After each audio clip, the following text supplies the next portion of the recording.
Mr Smith took time out from his Melbourne-based head office to talk to more than 170 local businessmen and industry leaders, representing the moneymakers of the Hunter. Avoiding any definite predictions about a banker's view of the future, he stressed that the prospects for the Hunter region depended on the general economic outlook for Australia, which in turn is influenced by international economic developments. But he says this region must now look to improving our exports, boosting manufacturing and tourism to generate an increase of revenue, rather than depend on our more traditional resources.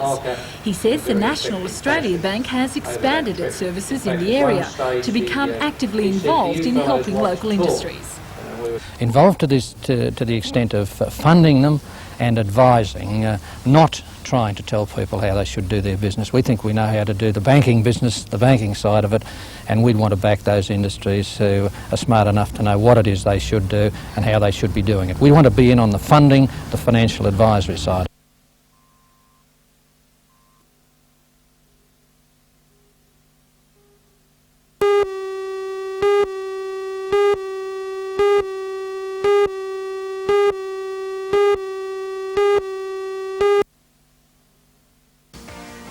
In the news at 6 o'clock, a collector has paid $1,300,000 for this rare English wooden doll at an auction in London. Experts say a little girl probably played with the doll back in 1690. Join Ray Deneen and Anna Manzoni for all the news tonight at 6.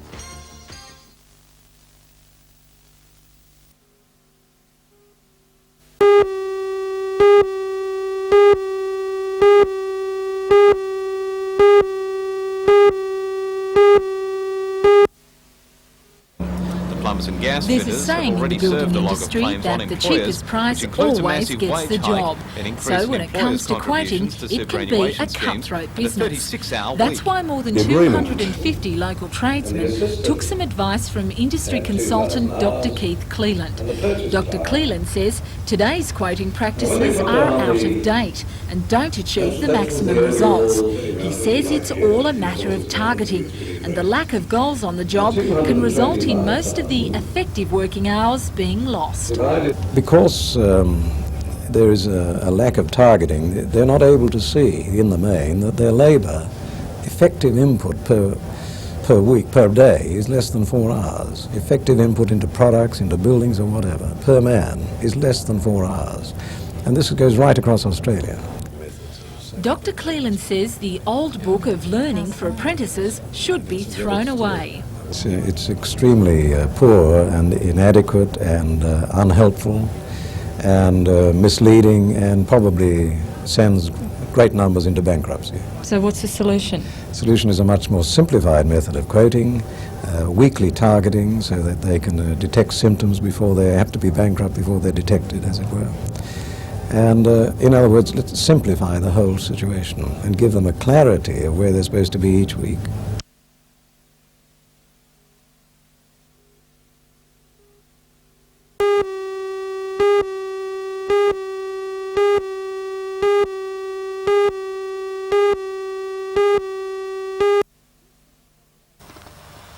Two clinics operate in the Hunter, treating heroin addicts by substituting methadone and gradually reducing the dosages.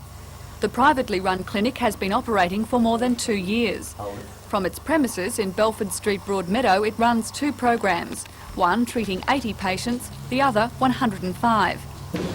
The second clinic to get off the ground, this time a public clinic, opened at the Royal Newcastle Hospital in August last year, after the state and federal government committed $176,000. Now, after operating for only 8 months, that allocation has been severely cut back.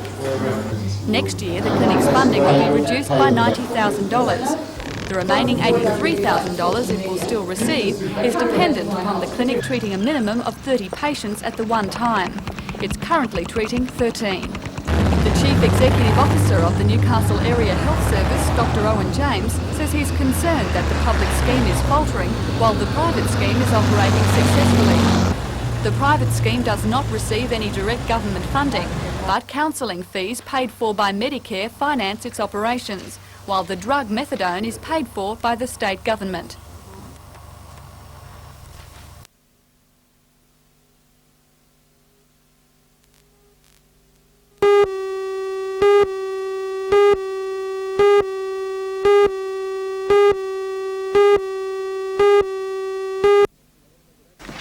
I want to make the it Minister absolutely for Ports, clear Public that Works it's and not the Roads, government Laurie closing the Brereton, says dockyard. the This short-term dockyard lease is will being allow one of the dockyard's major resources to be kept in use, while a successful tenderer for the dockyard is found. The Minister said the longer-term use of the floating dock and other dockyard facilities would depend on careful consideration of submissions put forward by the private sector. More than 20 companies have already shown interest. Mr Brereton said the new owner of the dockyard should be known soon after tenders are lodged on April the 7th.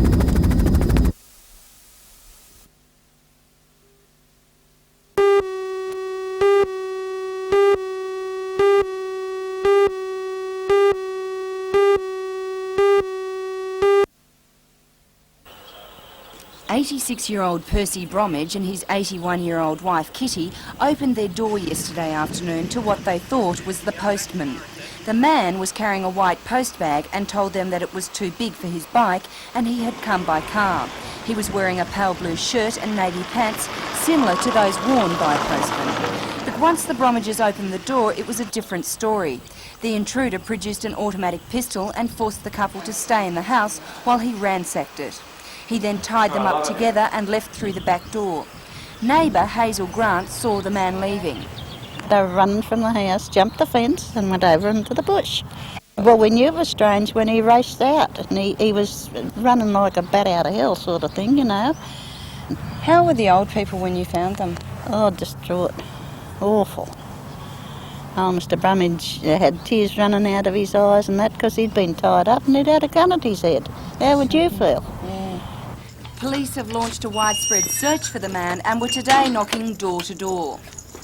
This incident appears to have been planned beforehand and I believe he could try it again, yes. Did he know the people? I believe he did. Yes. Did they recognise him? They don't know him, no. The intruder is described as being 25 to 30 years old, 167 centimetres tall, of medium solid build with short black hair and a black moustache.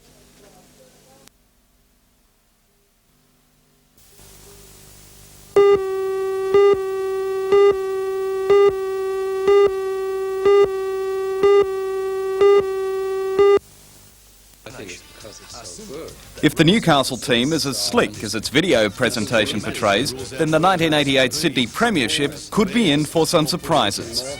We're from Newcastle, and who better to represent Newcastle on the battlefield of rugby league than Men of Steel, the Newcastle Knights.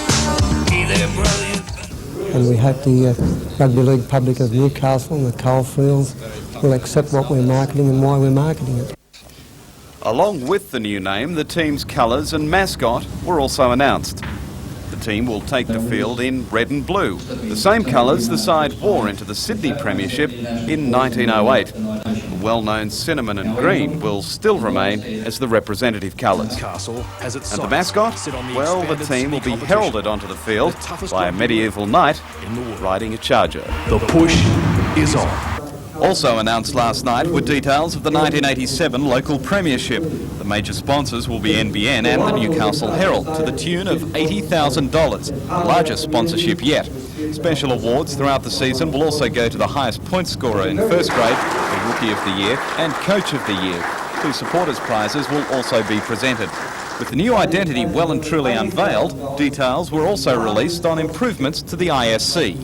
We believe we can make the ground a rectangular ground so that public can sit close to the football, close to the action, give it atmosphere. It's going to generate more interest in rugby league and more spectator interest.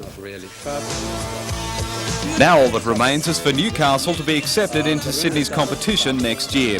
We should know that by next month.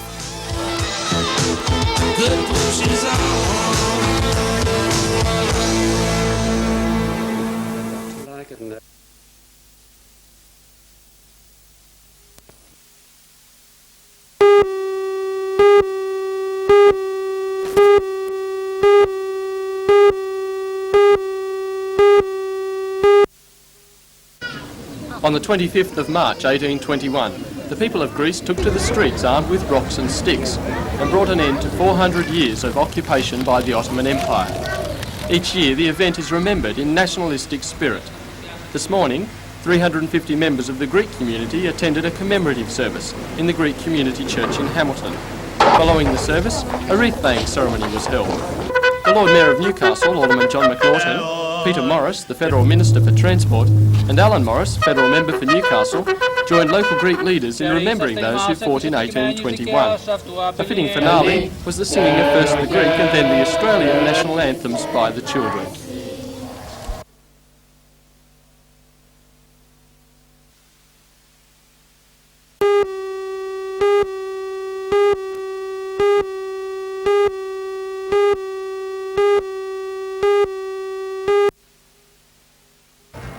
Hello, I'm Melinda Smith. Work on construction sites throughout the Newcastle area almost came to a standstill today as 10,000 union employees walked off the job. The industrial action is part of a $52 a week wage claim. Join Ray Deneen and Anna Manzoni for all the news tonight at 6.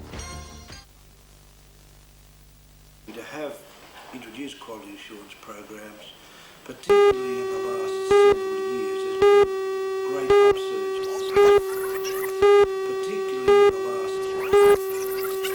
Although we were the Royal Newcastle Hospital is one of a small number to obtain such a grant as part of the state government's Health 2000 program.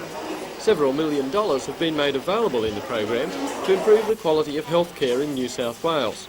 The grant to RNH will be used to employ one person full-time who will coordinate surveys and create a computer package of the results.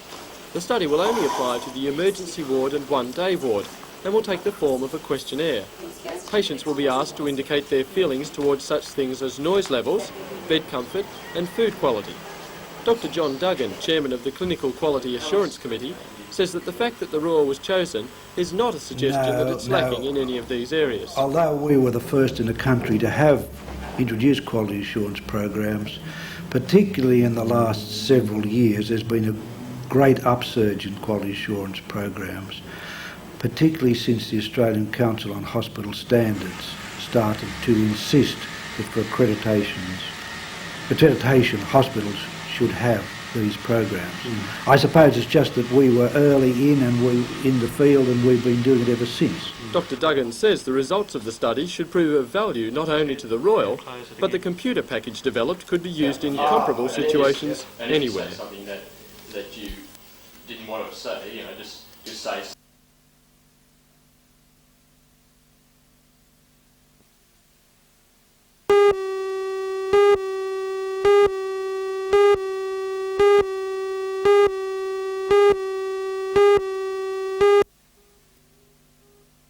This is Mr Devison's 23rd day with the Nissan car company. Despite having been with General Motors for 32 years, he finds much to be proud of in the Nissan range. He's quick to point out Nissan's success with the Skyline as Car of the Year and with the Pathfinder four-wheel drive of the year.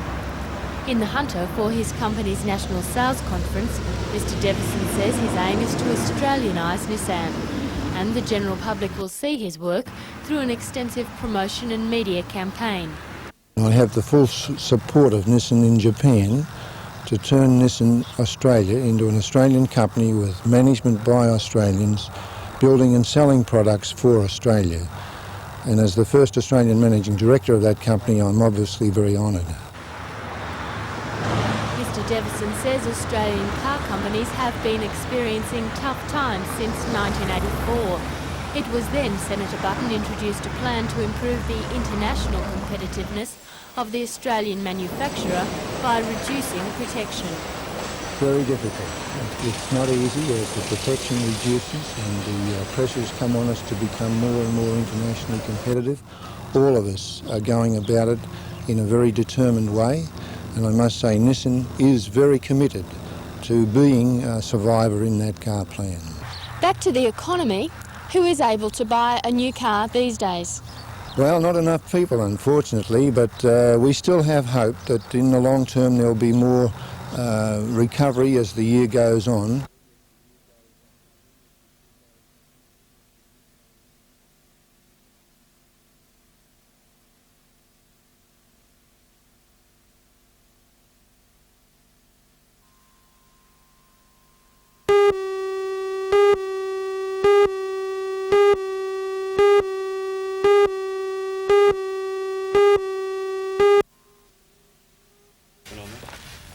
A great deal of preparation has been put into the Newcastle submission.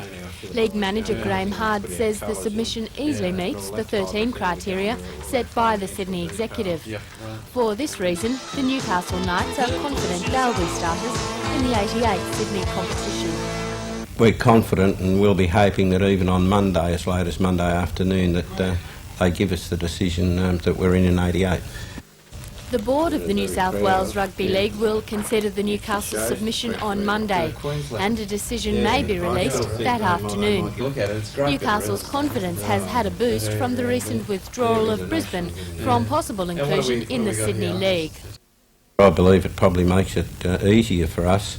It's pretty logic now that if Brisbane don't come in, they've made the decision at this stage that they're not, but if they don't, it'll be a 14-team competition. We'll take up the bye. It'll save us a trip to Brisbane. We wouldn't have minded going up there, though.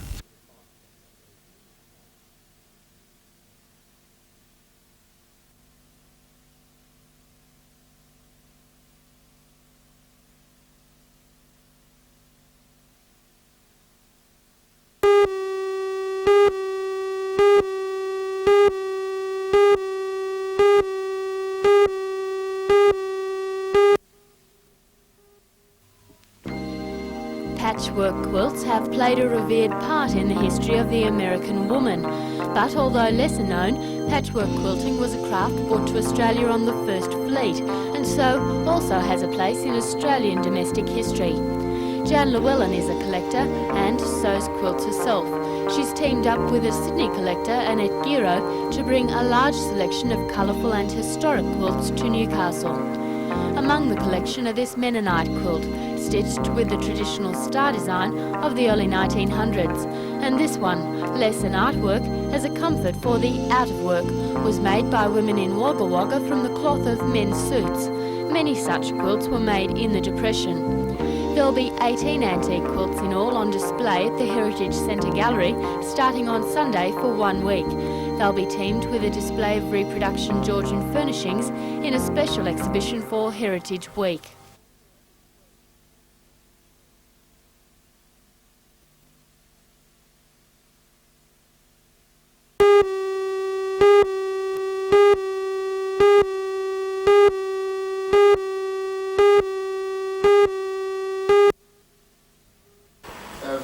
"80 local business leaders and higher-ranking Defence Force personnel turned up this afternoon in response to the invitation from CESREF.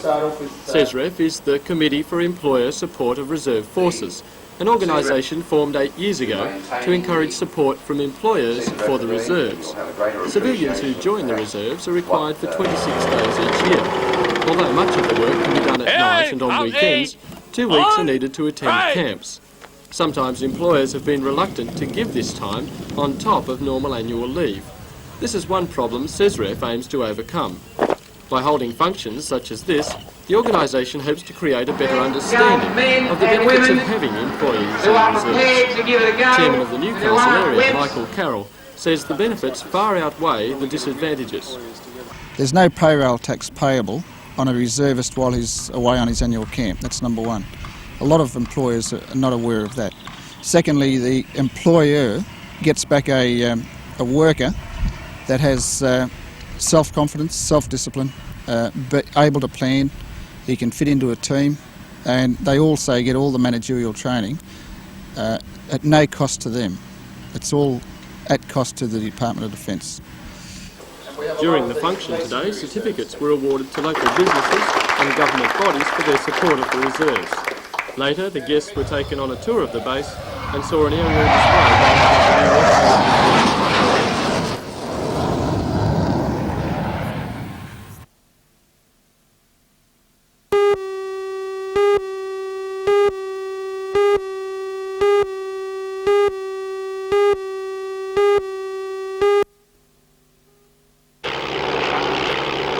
Come Sunday week, an historic race will take place about 40 years after its time.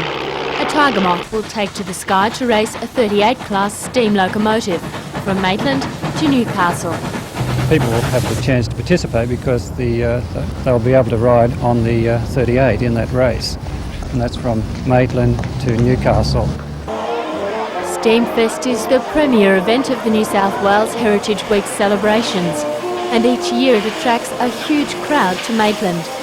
The Steam Carnival is based in Maitland because it's there the largest commercially run steam operation, the South Maitland Railway, existed. The last steam train crossed its tracks in 1983.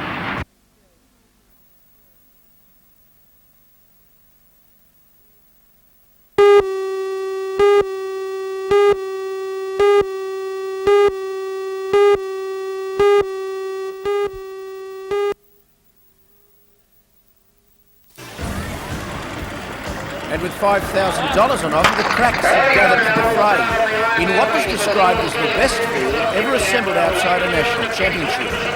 When they hit the surf in the ski leg, the Olympic paddler and former champion Grant Kenny led out, only to lose that advantage to Manly's Guy Leach in the water.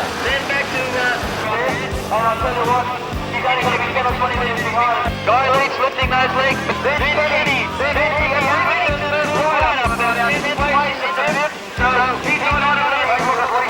To the boards, it was the recently crowned national champion, Trevor Hendy of the Gold Coast, that hit the front to stand up first and win the run through the sand. Second home after an amazing sprint was Kenny, then came Leach. Hendy wanted to prove to all and sundry that it was no fluke in the Nationals of Perth. He did that and more by also winning the pentathlon from South Coast surfer Darren Mercer and another North Shore Sydney surfer, Craig Whittington.